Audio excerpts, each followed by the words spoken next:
By mid-morning on April 6 of 1862, the fields and forests of Shiloh were alive with smoke and thunder. Grant's army, caught off guard at dawn, had fallen back from their camps under a storm of Confederate fire. The quiet woods around Pittsburgh Landing had erupted into a battle unlike either side has seen before. Brigades colliding in confusion, officers struggling to hold their lines, men fighting through thickets and ravines where visibility was measured in feet.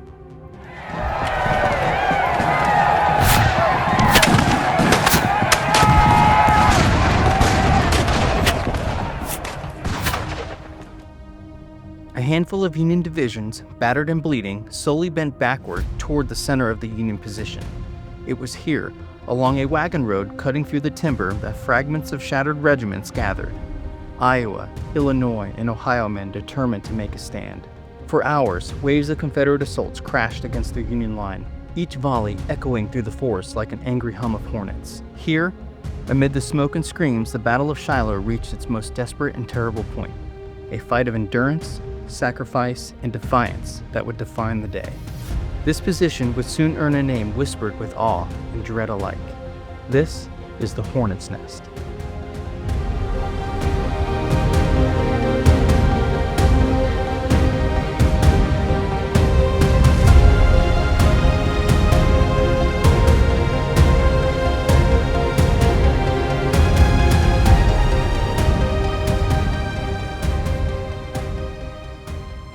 So we are in a position called Duncan Field. Now, straight across this field, you see that wood line. Now, that wood line would become part of the infamous Hornets Nest. That is where the Union forces are gathering and preparing a defense. And we are standing in the general area where the first Confederate attack would originate from. So like we said, this is Duncan Field.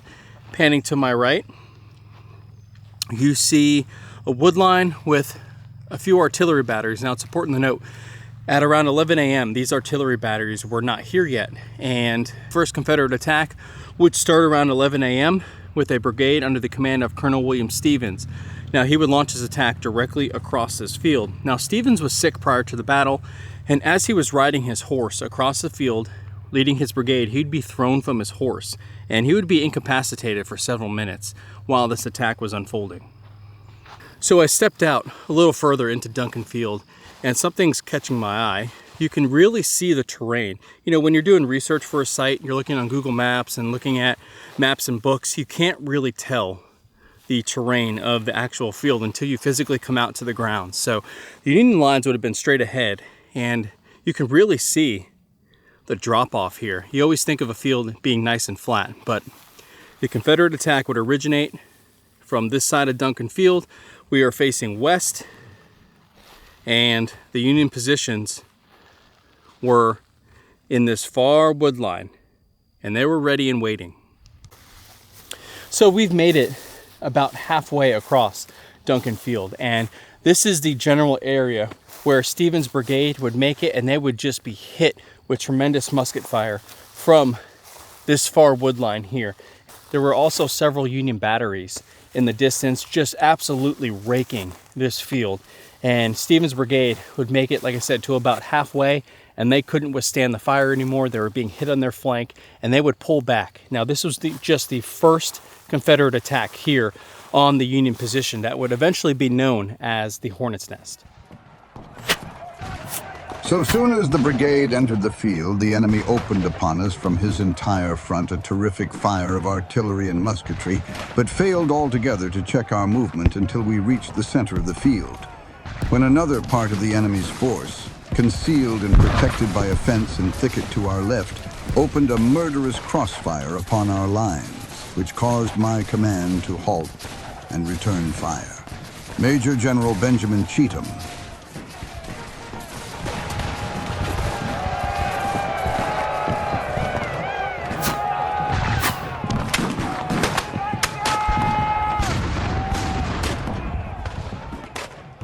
So we are currently looking down what would be dubbed the sunken road after the battle. Now, if you're looking at it, it doesn't look very sunken. Well, that's because during the battle, this wasn't really a sunken road. Now, when you think of one, you think of the sunken road at Antietam.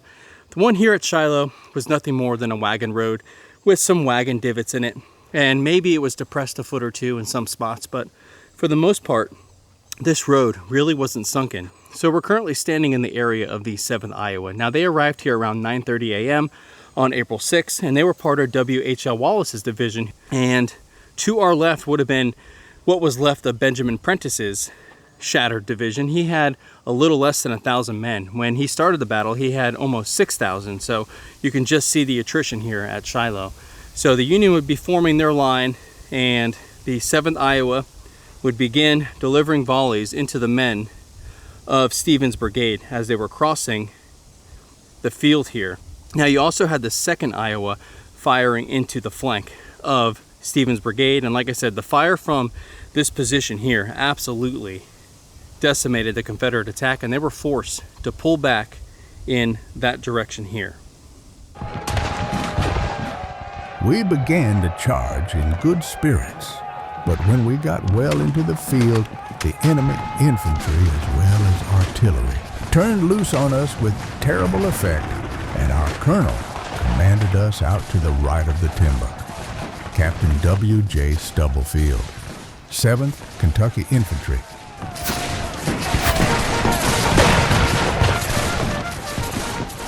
So we moved a little farther south of Duncan Field. Now Duncan Field would be in this direction here. I would say probably about 100 yards. And we are closer to what would be the center of the Union line, which would be in this direction here. And those of you that know me know that I'm from Florida. And anytime I'm visiting a large Civil War battlefield, I try to find some Florida history. As you can see here, the 1st Florida Battalion took part in an assault against the Hornets Nest here on April 6th of 1862. So I wanted to share that with you because anytime I can find a little sliver of Florida history, I like to share it because they don't get a lot of attention. Now Anderson's brigade would make their attack much later here in the day on April 6th, and a brigade that made their attack before Anderson's brigade arrived was commanded by Colonel Randall Gibson, and his brigade, consisting of Arkansas and Louisiana troops, would form up in this general area, and they would begin assaulting the Hornets Nest straight ahead. Gibson's men assaulted this area 4 separate times, and they were all repulsed with high casualties. And again, just to tie in what was happening here, Duncan Field is in this direction. That is where Stevens' brigade would make the first assault on the Union lines here, and making the second assault would be Gibson's men. And they would advance in this general direction here, heading towards the Hornets' Nest, which is about 100 yards to our front, and that is where we're headed next. Now I hopped into the woods here because I wanted to show you just a brief snapshot of what Gibson's men would have experienced. Now, from what I read, this area in and around the Hornets' Nest was actually thicker than what it appears today. Usually on a Civil War battlefield, there's less underbrush, but the underbrush of what we're seeing was actually thicker during the battle.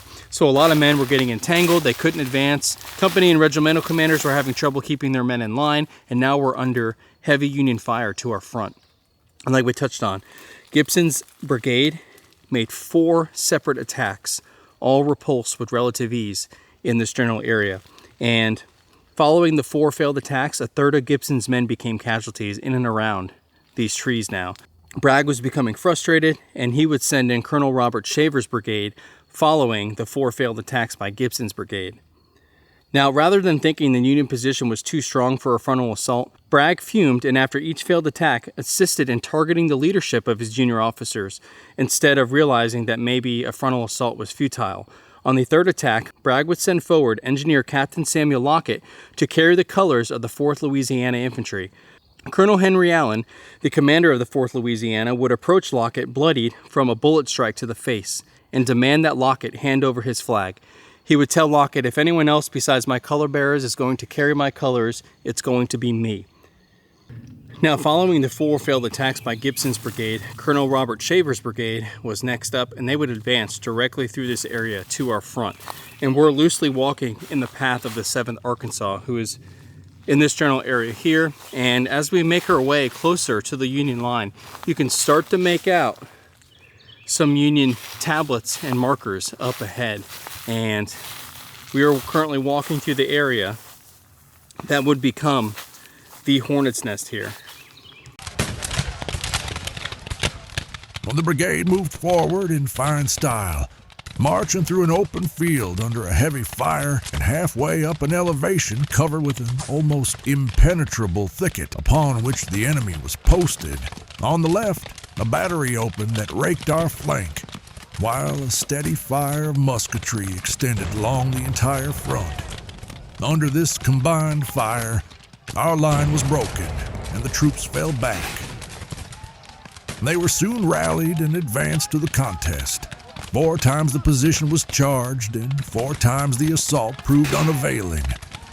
The strong and almost inaccessible position of the enemy, his infantry well covered in ambush, and his artillery skillfully posted and efficiently served, was found to be impregnable to infantry alone. Colonel Randall Gibson,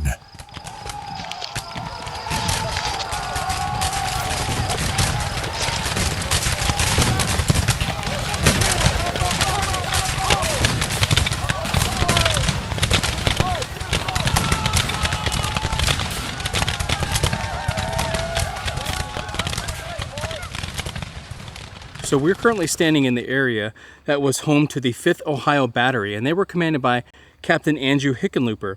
Now, if you recall in an earlier video at Spain Field, Hickenlooper's battery was manning a position behind Miller's brigade, and when that position began collapsing, Hickenlooper would have to get his guns out of there.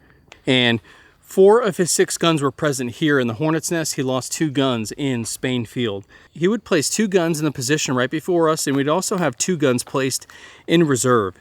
And these guns were firing double and triple canister into the dense thicket in front of us, completely mowing down men in Gibson's and Shaver's brigade. Time and time again, the Confederates would launch a frontal assault on this portion of the Hornets Nest here, and time again they were driven back. And think about what Prentice's division had gone through up until this point. And here they are holding firm in the center of what would be the Hornets Nest.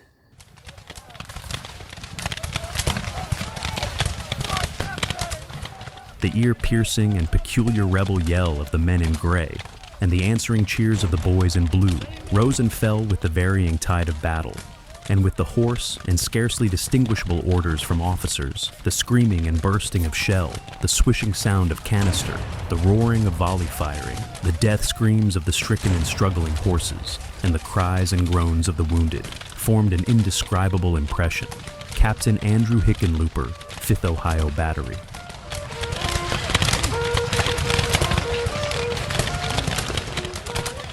Now, if you also recall, in an earlier episode, we covered the actions of Major James Powell, who led that early morning reconnaissance into Fraley Field and ended up firing the first shots to kick off the Battle of Shiloh here.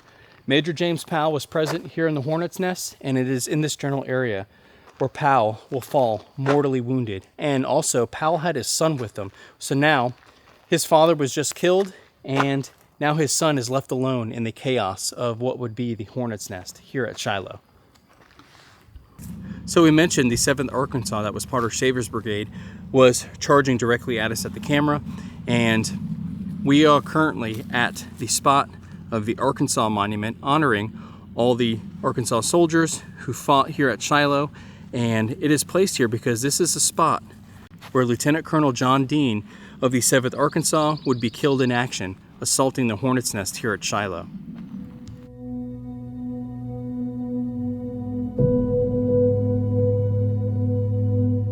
We were forced back by overwhelming numbers entrenched in a strong position. That all was done that could possibly be done. The heaps of killed and wounded left there give ample evidence. Colonel James Fagan, 1st Arkansas Infantry.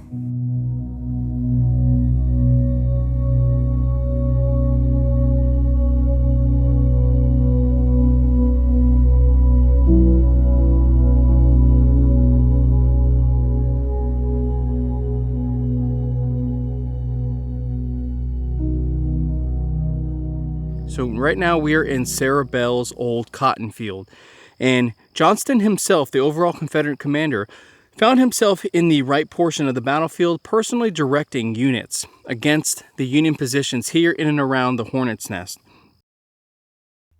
At around 2 p.m., Johnston decided that it was time to break this stalemate.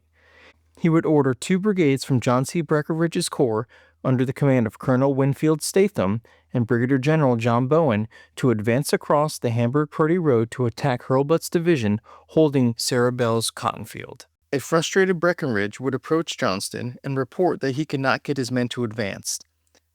Johnston responded, "Then I will help you. We can get them to make this charge." Tennessee Governor Isham G. Harris, who was at Johnston's side, was instructed to lead the 45th Tennessee of Statham's brigade. Johnston then took the tin cup that he acquired from the camp of the 18th Wisconsin earlier in the battle and rode along the battle line, tapping the bayonets of his troops with the cup, saying, "These men must do the work." Johnston would then ride in with Statham's brigade, leading the charge.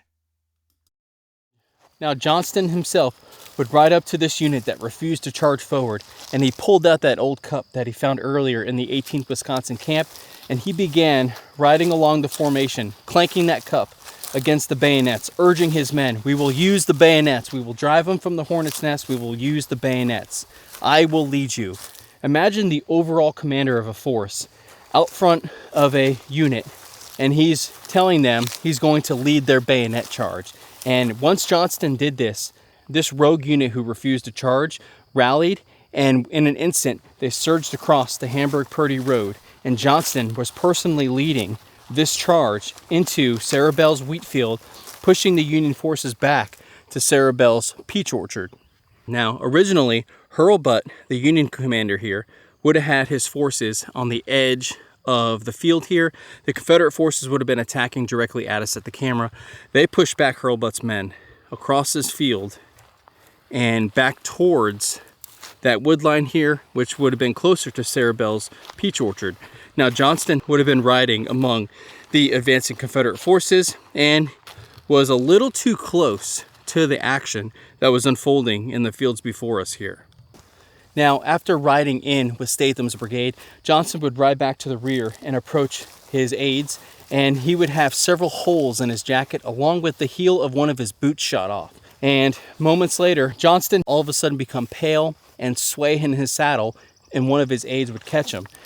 Now, the reason why Johnston couldn't feel this wound is because he suffered a wound earlier in life. He participated in a duel, and that wound damaged his sciatic nerve, so in his leg, he could not feel cold, hot, or pain. So Johnston was struck just behind the right knee, severing the artery there. And he was also wearing high boots, which masks not only the wound, but the amount of blood. That blood was pooling in that boot. And initially, he did not know he was wounded until he lost so much blood, he became pale and lightheaded and couldn't hold himself up.